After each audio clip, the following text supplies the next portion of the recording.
derived from this impromptu live as I've been doing recently on this Sunday afternoon here in the Northwest. And I don't know if it's a piggybacking, but to crescendo off of the discussion about the PB&J, in the last few days, I suppose you can say honestly, I've gotten off track, and that is reflective of what my CGM is telling me at the present moment. I'm not going to go into the numbers. Let's just say there was a rhyme and reason last weekend for that happening, at least on Sunday. Given the insights I got from Saturday and the multidimensional aspects of healing. And I believe I've already mentioned more than once about the 80-20 rule. And oftentimes people have various ideas, impressions when they hear that, read that, whatever else, how they are given that tidbit of info. How do I, with the medical afflictions I've already stated in previous videos, how do I navigate that?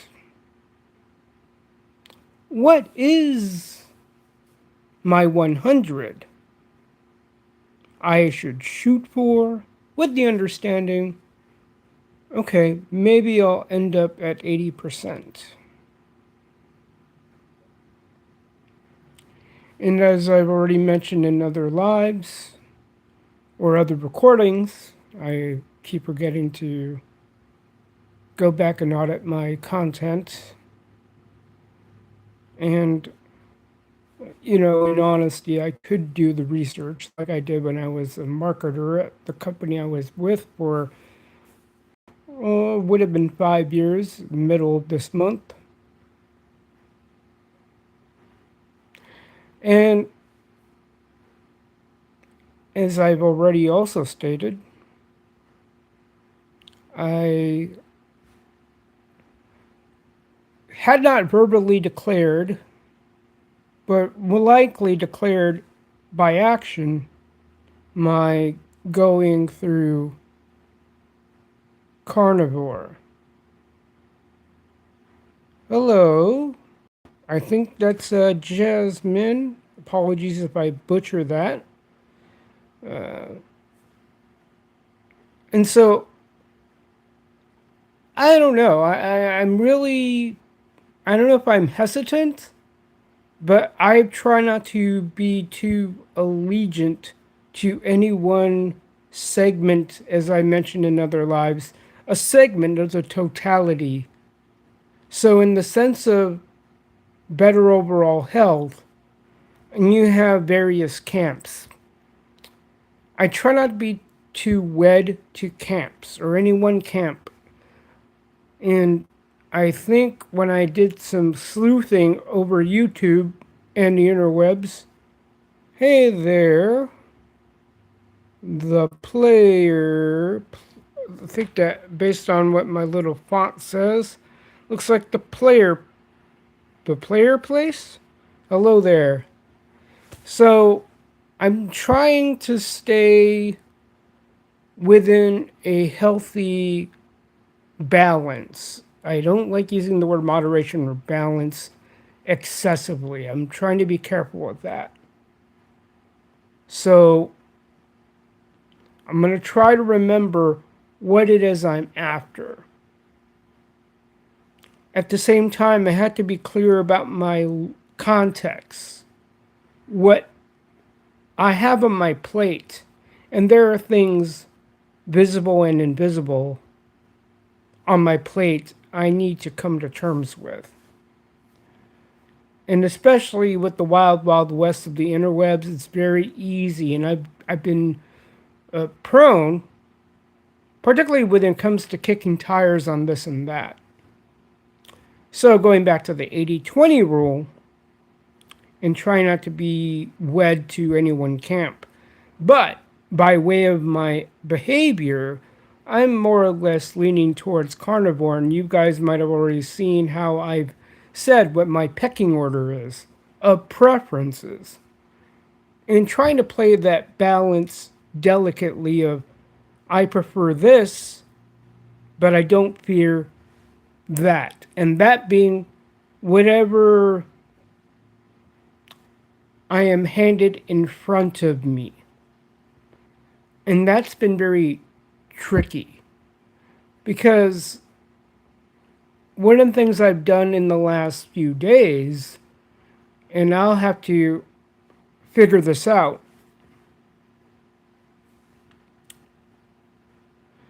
when to course correct and how hard should I course correct, and do I let that be a thing?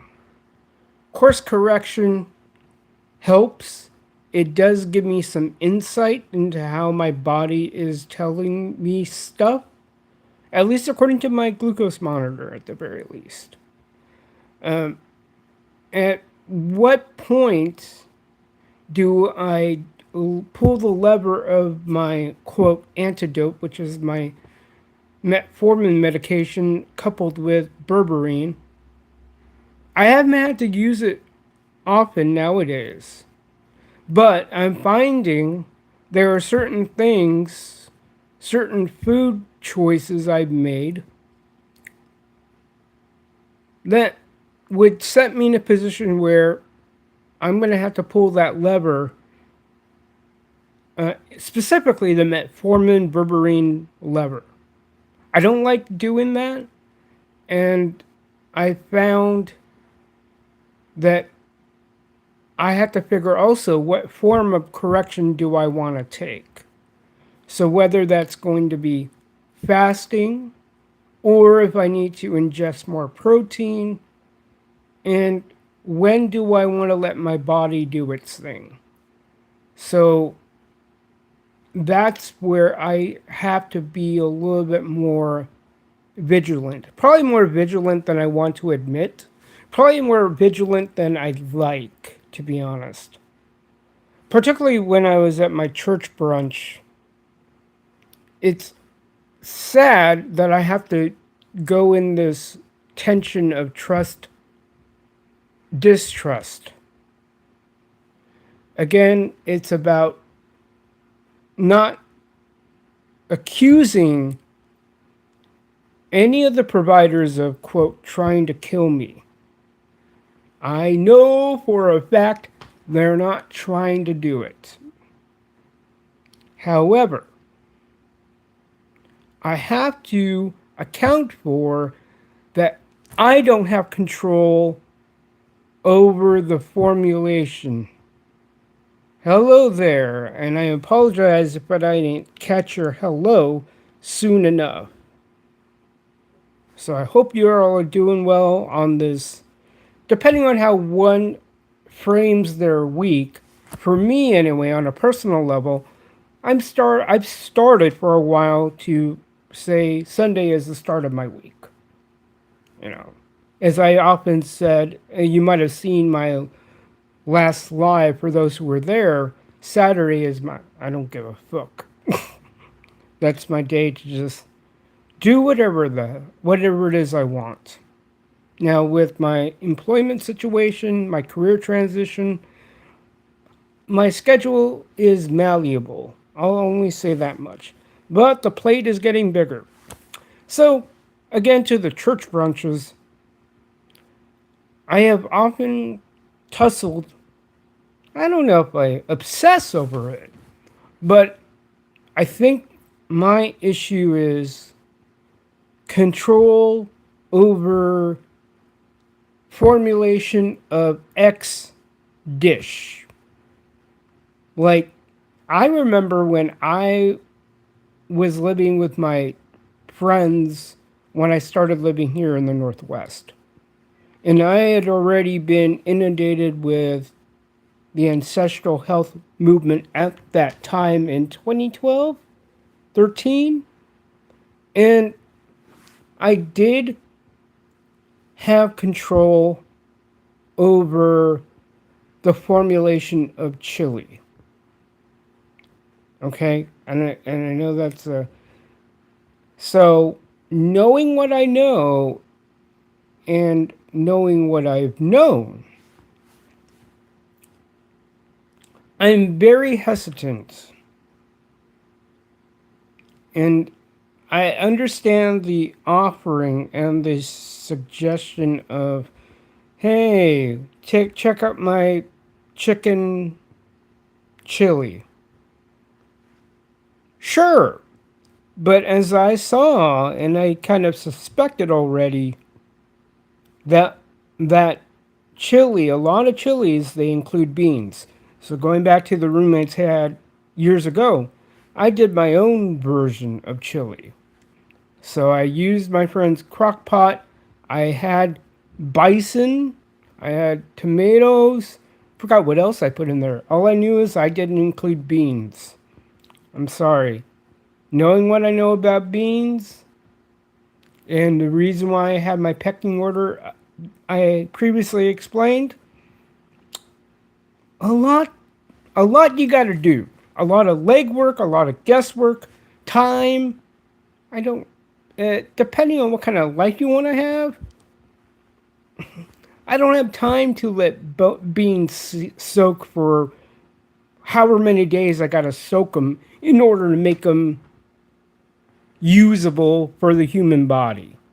Okay? So it goes back to this idea of what's going to be my 100 I'm going to shoot for. And at the same time, the reason why I am by behavior a carnivore, or at least I don't know if I call it subscribe, but I lean carnivore in my dietary protocol. For the reason I stated in another impromptu, basically my pecking order is carnivore, number one, because there isn't much legwork, guesswork I need to do. And when do I exercise my relaxation of my discipline? Because I have succumbed to that slippery slope over the last number of days.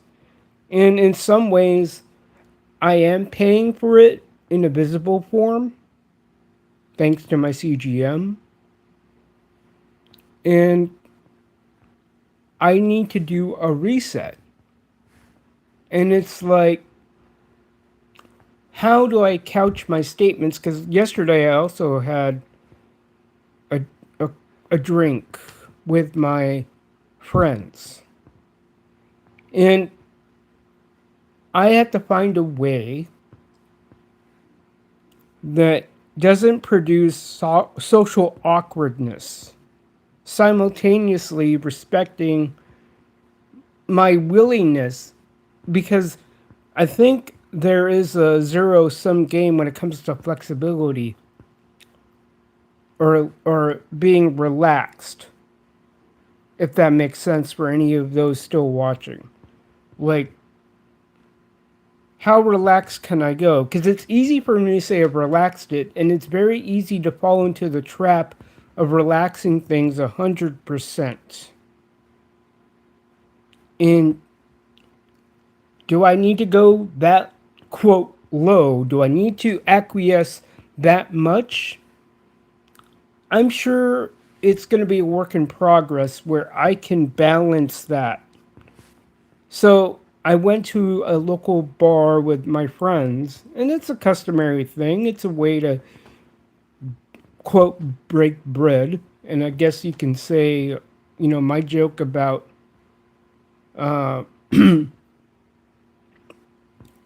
about my, what was I going to say here? As far as my discipline goes, particularly how do I weave the medical advice and the wonky guidelines I had been given post discharge, which was, you're on a liquid restriction.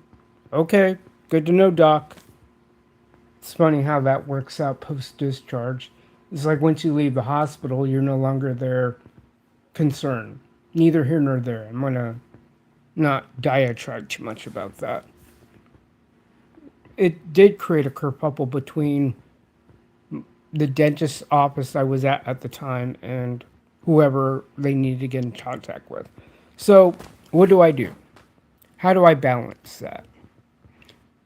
Because, oh, I was going to say my joke about bread and beer, water bread, or bread water. And the bar is nice in that they do offer what they call tasters. And I'm willing to pay whatever I would say, hey, what's a fair cost? Because forever how much you provide a customer, and that's up to the discretion of the person at the register, and to by extension the owner of that bar or the person who manages that bar. Particularly when we're talking about a chain of bars, I don't know how the franchising there works, particular to that company. So those in the Metro Portland area will know Lucky Lab is a name around town, just like McMiniman's. So Lucky Lab is nice to provide tasters for patrons. You know, before they roll the dice, and pull that trigger on a pint, for example. Last night I went with a half pint, and I'm thinking in retrospect, maybe I should have gone less than a pint. I could have gone with a tester, or a taste tester, whatever the serving is called. And I'd be more than happy to pay a fraction of a half pint. That way the business keeps going. Because it is a little awkward. Like, I think I might have tossed it in one of my other lives about bringing my shot glass. And that's just only one example. And then a few days ago, there has been a string of times where my friends who run their home care facility, they, particularly the husband, between the husband and the wife, well, they're both my friends, but the husband between the two will often buy them. I wouldn't say terribly often, but there are occasions. There have been more than one occasion where they will buy KFC.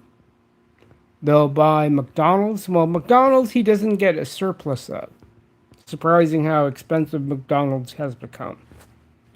And so I had taken advantage of those occasions where he says, yeah, hell, I've got enough for you too. Or in the event where they have a surplus of sausages or hot dogs, it is very tempting. They have a cabinet. If they didn't get a sponsorship from Hostess, they could have easily written a letter to them and say, "Hey guys, we look at our cabinet. We have a lot of Hostess products on the shelves." And anyway, that temptation is bright as day. Okay? And I had my moments of course corrections. Now I'm at a point where okay, I gotta recalibrate. I gotta get back to, I don't know if square one would be the term, but I gotta get back on the rails. I gotta get back on the tracks. Gotta get back on the train. So that's where I have to navigate between being strict or disciplined and how I express that in as charitable a fashion as I can. That is the I don't know if it's $1 million question, but it is a question that I'm still navigating, especially when I decide to visit my folks for Christmas. Because my parents, well, particularly my mom, likes to bake her treats, um, and a combination of sweet and savory. So in Chinese culture, they have, and I've had some of it years ago, zongzi in Mandarin, or zhong Cantonese, matzang in Hokkien. It's basically sticky rice wrapped by banana leaf, and it would have a filling of some sort. And me being diagnosed what I've been diagnosed with diabetes, still wading the waters of what I'm exactly. Type 1, LADA, type 2, whatever. All I know is when I don't ingest dietary carbs, things are cool. And that's again the reason why, by behavior, by purchasing decisions, I'm more or less carnivore. Meat, butter, eggs, I'm still working through that. Just something about eggs is the texture and the consistency. I'm trying to make things flavorful. That's just my personal struggle. I don't know what you guys feel about eggs. If you got a tip, I've tried to use salsa, tomatoes. Again, going back to the whole notion, I don't know. With a lot of info out there about plant toxins, take your pick. Particularly with tomatoes being part of that whole nightshade family. I mean, for example, before I knew other things about potatoes, usually the common gesture I would pull, and I thought I was on the safe side, was skin the potato. Just like sweet potatoes, I'd skin them. I don't know, from what I understand and the news scuttlebutt I came across, potatoes, sweet potatoes, are, I don't know, I forget what the numbers are, but they are rife with oxalates. Uh, so something to consider. And the same thing with tomatoes being part of that whole nightshade deal, just like white potatoes are. With tomatoes, I'm still trying to figure if there's a way I can skin them, if that would help mitigate whatever nightshade, blah, blah, blah, blah, triggers for the body. I don't know. And and I didn't know this about garlic, for example. I had just wrapped up what's called the Gut Health Challenge put together by Rachel Shears, functional dietitian, or something along those lines. Rachel Shears Nutrition, RSN. I'll just do that for short. And if I do a full content audit, I'll probably put some links out there for you guys. But it's interesting. A lot of people, it's very easy to be taken by newfound information. And I, as I mentioned, don't blindly follow in one of my algorithmic provided shorts. Don't blindly follow for its sake. Put everything under consideration.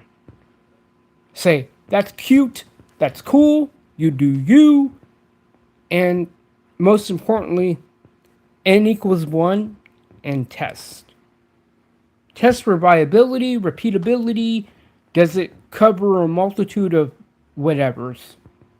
So that's where I'm at with that thing. But going back to garlic, and I knew about this back in 2013, 2012, particularly when it comes to a phenomenon known as SIBO, spelled SIBO, without going too deep in the weeds. When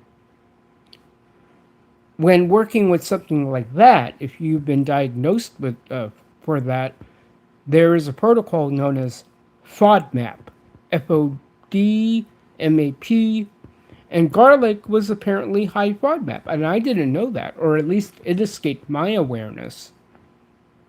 And I grew up eating garlic, and it's just one of those things where, not that I'm all about the elimination stuff, it may help.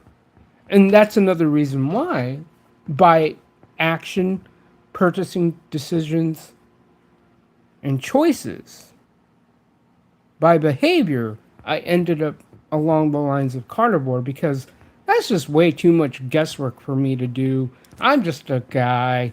I live by myself. I have a lot of things on my time plate. Probably more than I want to admit. I just started journaling again and I saw, oh yeah, my plate is this and this and this and the yeah. Plate is kind of full. Fuller than I anticipated or more than I want to admit. So the thing is what like it's very easy for me to be a little big-headed about my dietary protocol. And speaking of which, I have been concocting various pictorial based or inspired swag, statements. How do I want to express to others in a snarky, humorous way? Like, I think right now, I don't know what comes out the tongue better or what reads better for the one person watching according to my YouTube app on my phone. What generates a response? I eat vegans or I eat vegetarians. Okay? That's the phrase. The depiction, though. Do I want to depict a human or do I want to depict a cow? I think the cow might be a little funnier and it might not come off as, quote, offensive. I don't know. I think the more snarky one would be like, I eat vegetarians, no picture needed. So, yeah, that's just been my. I don't know if it's my struggle, but it is a struggle. Because if I'm serious about my wanting to reestablish my, quote, normal, whatever that happens to look like. So, for the uninitiated, if you don't want to go back to my videos, and I'm totally understanding of that, because even though my videos aren't as plentiful as many others out there on the YouTubes, I got enough out there that, I don't know if I want to wade through all of that, and I don't blame you. That aside, my parents were going a little ape nuts over my fluctuation in weight post discharge. I think at one point I weighed 113. And I don't know. I was just thinking, well, maybe this is my new normal. But thankfully, I don't know if it is the new normal, but I'm at peace with being between 125 and 130. Not that I look to be any heavier or even any lighter. I'm all about my body composition. And again, I think I might have told you guys I had gotten my hands on a body pod from Hume Health. It's kind of cool, kind of humorous. Particularly when I got this other smart scale put out by, I think it's BE Sync, SYNC. And they tell me different stories. I think for the most part, certain metrics recorded, consistent, although I'm a little humorously baffled. There's a disparity between what is logged as my metabolic health or my metabolic age. The V-Sync tells me my metabolic age is like 42 or 2 years younger than what I am. And then my body pod tells me I'm 33. It's like, I'm going to go to the other scale to make me feel better about myself. And the other thing, too, is the measurement of visceral fat. And depending on what scuttlebutt you follow, it hovers between 3 and 5, which apparently is good. And what determines what's standard, what's excellent, what's their baseline? That's the other thing, too, when you get these monitoring apps. And at least I've been thinking about various jokes to tell my friends at church. I'm the they talk about Inspector Gadget. I'm Reader Gadget. I don't know about Bionic Reader because I don't have a bionic body part. I think that would be reserved for my deacon who's had a couple of knee surgeries. But I don't think he's been replaced with any bionic grade parts, last I checked. Anyway, yep. And I know I themed this choosing my heart, and it is hard. It is hard to wade between relaxation and strictness. For the churchy types, there's a trivia, an economia, and there are varying degrees of that. Like I have to wade those waters. And it's almost like, at what point do I say to myself, I have earned the right to relax? Relax, then go do it. Da, da, da, da, da, da. You know the rest. For those who know, Frankie Goes to Hollywood. Um, and that's the major part of it is, when can I say I have earned the right to exercise relaxation? Understanding, okay, what gets squeezed into my 80% and then what gets squeezed into my 20. And a lot of my n equals 1 experiments are such that, okay, all right, I think I do okay with heavy cream.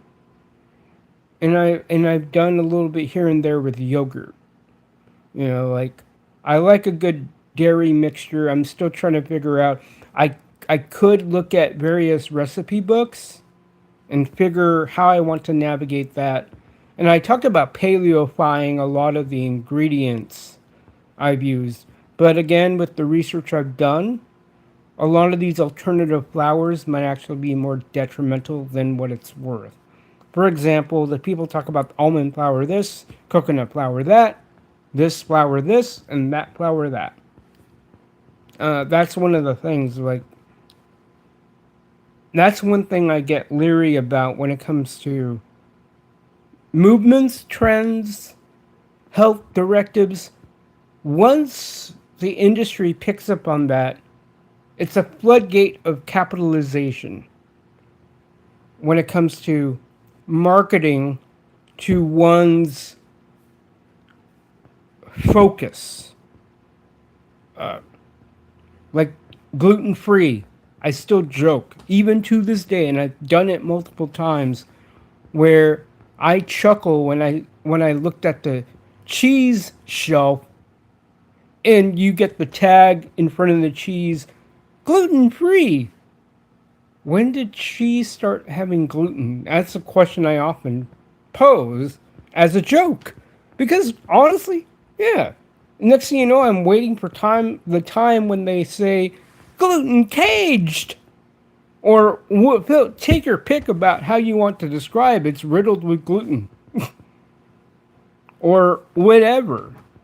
Like when they talk about gluten-free flours,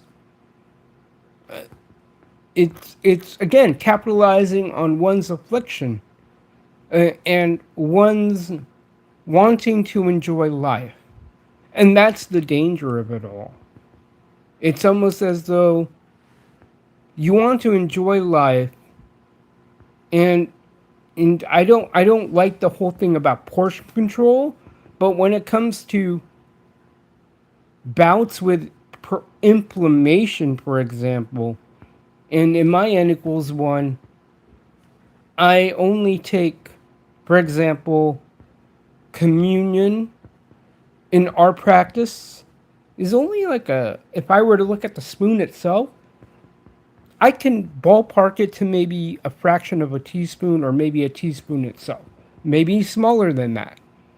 But I can say, okay, that's about all I'll take. Right? And I know I've spoken to some celiacs, that's all they can do as well. And it's like, I can't take that entire slice of cake. Maybe I only take a 1/32nd. And yes, I'm going that small of a size. So it's again, that fraction, whatever little bit in whatever little piece, that may be all that's needed. Because it's really funny when we talk about portion control, calories in, calories out. But I think when it comes to portion control and mitigation of inflammation, one's body type does have to be taken to. Oh boy. Yep, yep, I got that alert from my CGM. Oh, bloody well. Yuck. Yuck and yuck. Well, it's almost telling me to crank out some reps. Anyway, I think I've said my piece, and it's just another insight into how my body is responding to whatever bomb I've subjected it to. So I appreciate all of you guys tuning in into my series of impromptus. Again, depending on what my schedule looks like tomorrow, I may have a round. Again, as always, an attempt to Dumbledore what's in my head onto your screen, into your ears, hopefully your minds, and not one ear out the other. So until then, guys, peace out, and I'll catch you on the other side.